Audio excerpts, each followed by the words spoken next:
During our travel planning 9 months earlier, we decided we wanted to visit Iquitos, a city in the jungle. It's the largest city in the world that cannot be reached by road. The only way you can get there is by air or by boat. Beyond the town, and in full view of air-conditioned bars and restaurants, lies pure, unadulterated jungle. We spent 6 days in Iquitos and thoroughly enjoyed the experience, although we would never go there again. In this episode, we introduce you to the town, a strange mix of poverty and prosperity, motorised tricycles, shanty towns next to colossal cruise ships, although at that particular time no cruise ships were in because it was low season. As usual, Andean music pervades our video series, and this time it's a tune called Spirit of the Incas.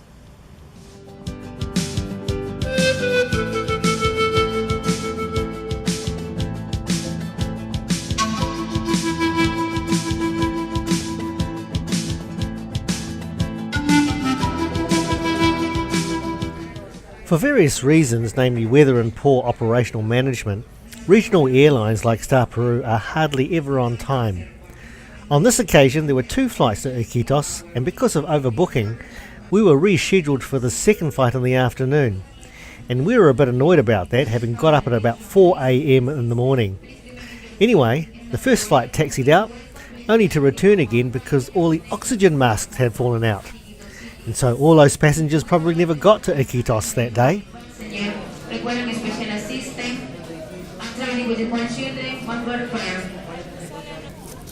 What was all that about? A passenger to around 8 to 17 real dollar. Remaining passenger only 7 is on luggage or 4 kilograms. Your hand luggage does not comply with this specification for checking and discounter. Star Peru Airlines for preferring and with you at this on flight. Did you understand that?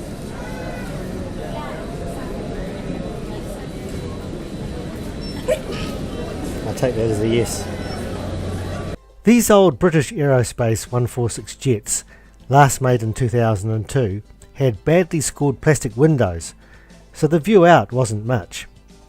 The flight to Iquitos is via Tarapoto, so it's 600 kilometres from Lima to Tarapoto and 400 kilometres to Iquitos, a bit like flying Auckland to Dunedin.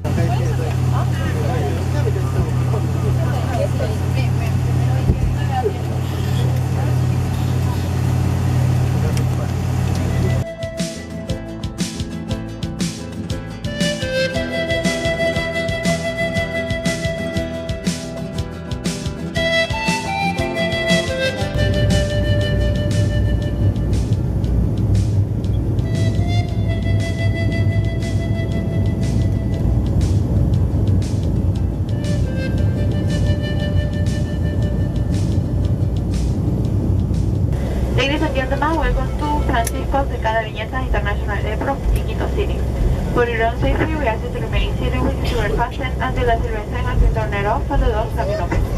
If there is any passenger who needs assistance, please remain seated until all the passengers have been disembarked. On behalf of Star Peru, Captain Luis Echevarria and this crew, we hope you have enjoyed our flight and we are looking forward to have you on board very soon. For your information, the local temperature 82 Fahrenheit degrees. Thank you once again. Welcome to the city of Iquitos. Well, I don't know what variant of English that is, but we found it pretty unintelligible. We had booked a hotel flight combo with Star Peru Airlines, which was a really good deal. The package was for a 2-night stay, which included airport transfers, and we extended it by booking 3 additional nights with Booking.com. The hotel was clean and comfortable, and the staff were really nice and helpful. Compared with a Hilton or Sheraton, it could be likened to a nice 1-star with a swimming pool, casino and restaurant. That evening we decided to have a meal in the hotel restaurant because the price was really reasonable. We didn't fully understand what we were eating for parts of the meal. This item looked like a potato chip, but it wasn't. There was some construction work going on in the hotel, but that didn't worry us. The hours were reasonable.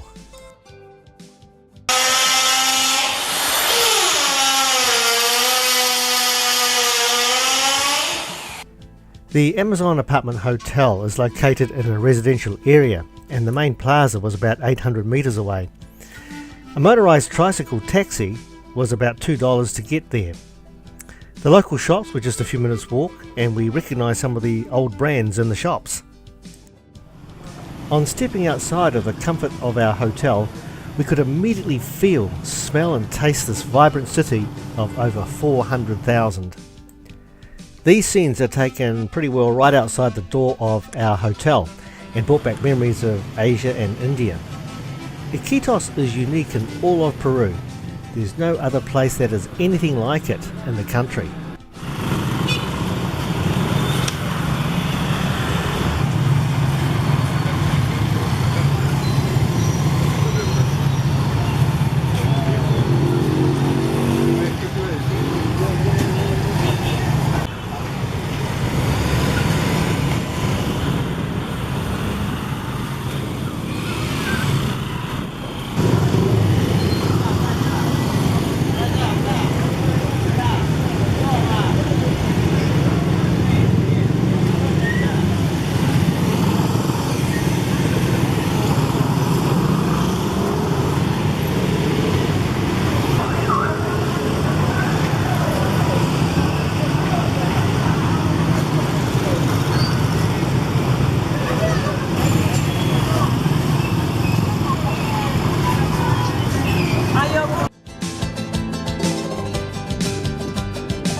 Just 2 blocks from the hotel, heading towards the river, are the markets. It was here that I was stopped by a policeman who could speak no English, but I got the idea that he was trying to warn me about safety and that I needed to keep a close guard of my camera. The people here are poor and petty crime is rife.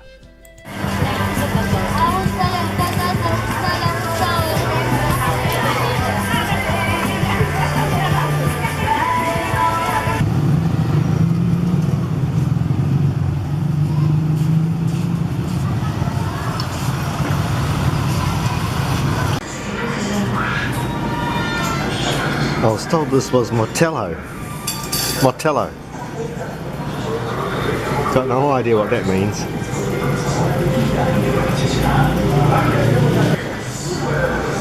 Saying that one thing you have to do when you're on holiday is inventive. Why is that? Because nothing is what you think and nothing's like at home. I love riding in motorised tricycles, so for the cost of 3 sols or $1.50, we went down to the main plaza.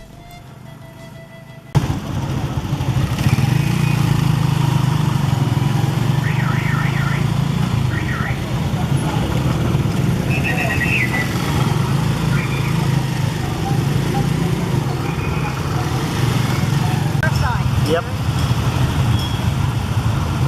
We're surrounded.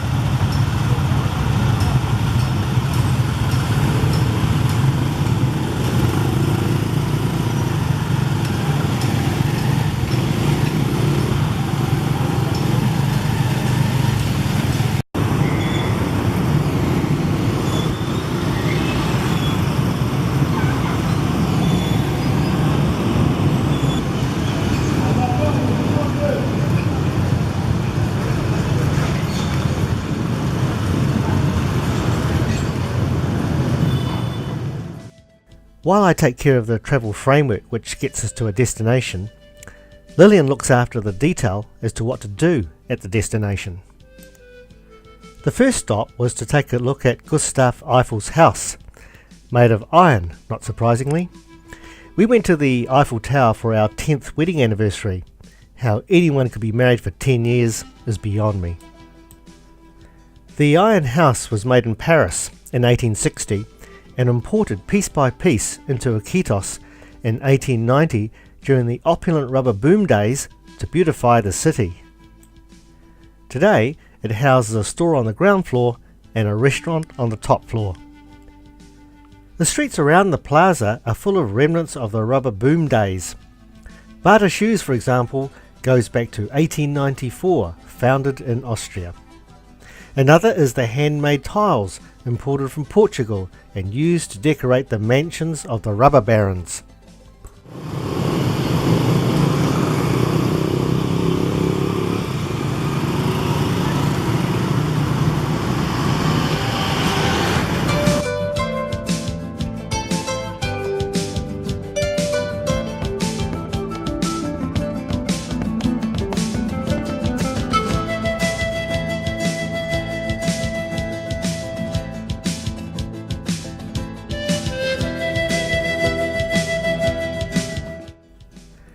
The river and main road are just a couple of blocks from the plaza, so a wander down there was next on our to-do list. Iquitos is built on the Amazon River and was founded in 1750 as a Jesuit mission and had to fend off attacks from indigenous tribes that didn't want to be converted. How surprising!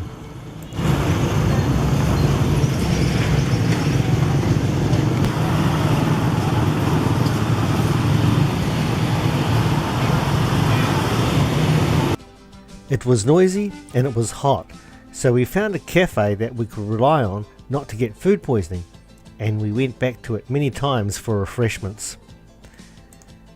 It was conveniently part of a large supermarket where we were able to buy supplies to keep our operational costs down.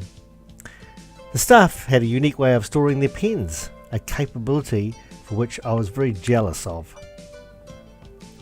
By 1870, Iquitos had a population of 1,500. Then the Great Rubber Boom occurred in 1880 and the population jumped to 240,000. For the next 30 years, Iquitos was the scene of ostentatious wealth and abject poverty. The rubber barons became fabulously rich, while the local tribesmen, who were the rubber tappers, suffered virtual enslavement. By 1914, the bottom dropped out of the rubber market because a British guy smuggled out some rubber trees and planted them in Malaysia, and it became much cheaper and easier to collect rubber from there.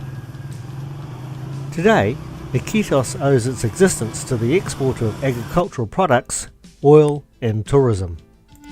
Next we went and saw Bill Grimes, who offers the best deal for independent travellers, and he organised a tour for us which included a tour of the world famous butterfly farm. As it turned out, the butterfly farm owner, Gudrun Spira, happened to be visiting Bill, so we took the opportunity of having a photo with her. I knew we were going to get along because she wore jandals as well. So the next day we commenced our tour by going back into the Belen market area. This time I felt a bit safer as our expert guide was looking after us. Have a breakfast right here because it's better for the brain, you know.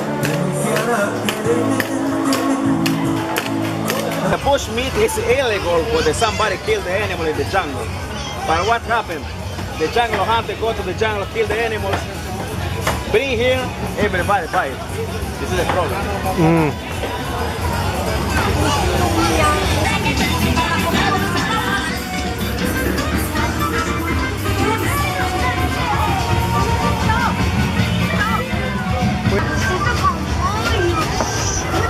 Medicine plant for different illness.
right here. Yeah. They use the leaves for smoke the fish.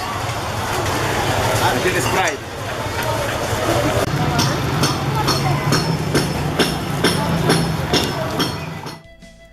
Next up was a canoe ride around the Belen area. It was the rainy season, so the rivers run about 10 feet higher and there was general flooding in most places.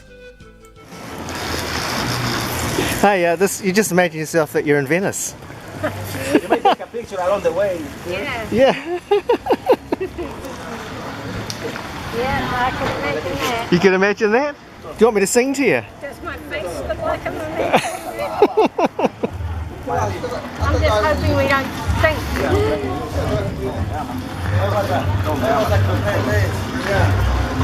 Who's your sense of romance?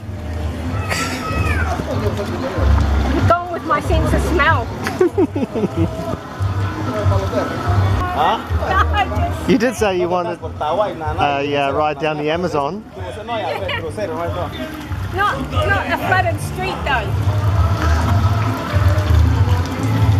Okay, the place is flooding little by little.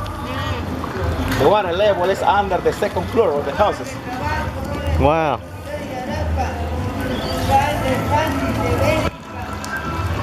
Pucha, tía, me asusto porque esa abeja no hace nada. Se porta su cámara, pues esa cámara es el problema. Una cámara chiquita, estos peces, el dueño no la quiere pagar 300 soles. 300 soles quiere que le pagamos su cámara, porque era nueva. No la quiere pagar, porque no la quiere pagar. We are actually canoeing down streets, heading towards the river, and in low winter months we would normally be walking on land.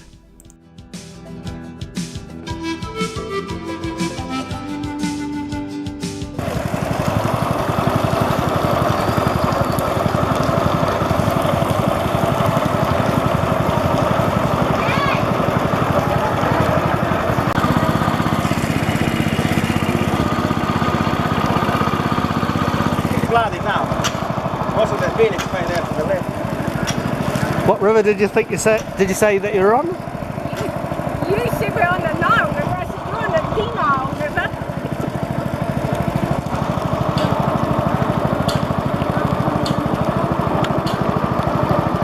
Hey, What? tell you what. What? I think you've already gone to your happy place. I'm still trying to find mine.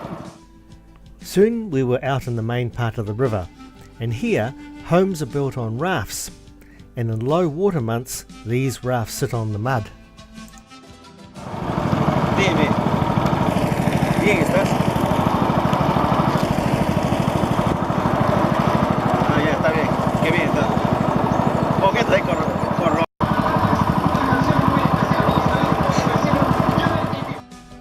Some 7,000 people live here, and canoes float from hut to hut selling and trading jungle produce.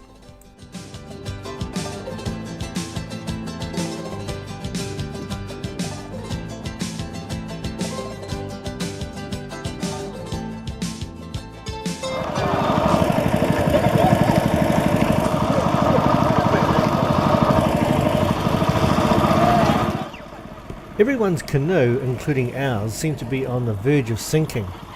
It was a worrying time for us, and thoughts of losing all our camera equipment and swallowing some of that bacteria-laden water didn't go down that well. The fruit in this tree, okay, look at the girl. Hola. You know, the camo is like a 4 glass or glass of orange. Wow. Camo. ¿Por qué? Por tu izquierda.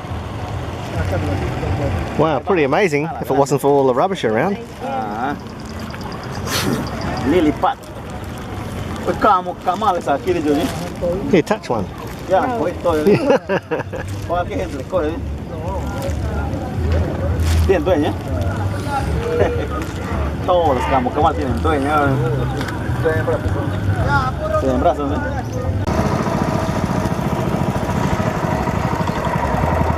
Pescadores están llegando.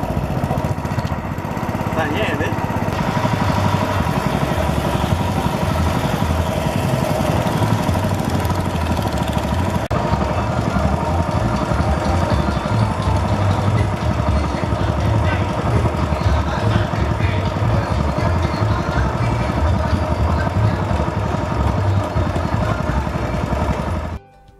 We slowly made our way back from the open waters to the flooded streets of Belen, and we could see that many houses had running water, electricity, satellite TV, and even DVD players.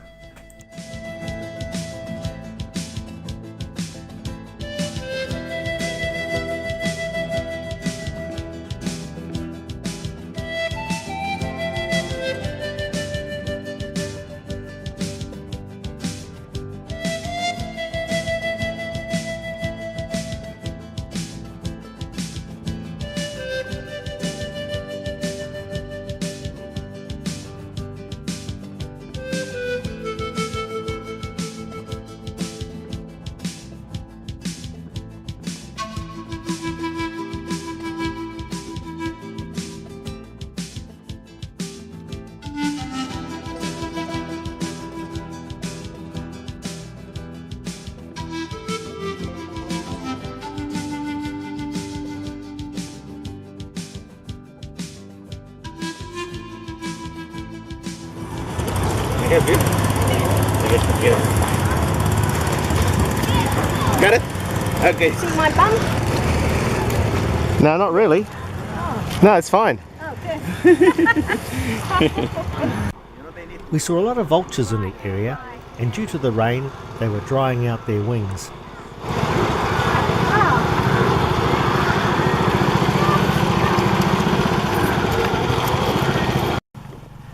We now head to the butterfly farm and animal refuge centre, about 4 kilometres away.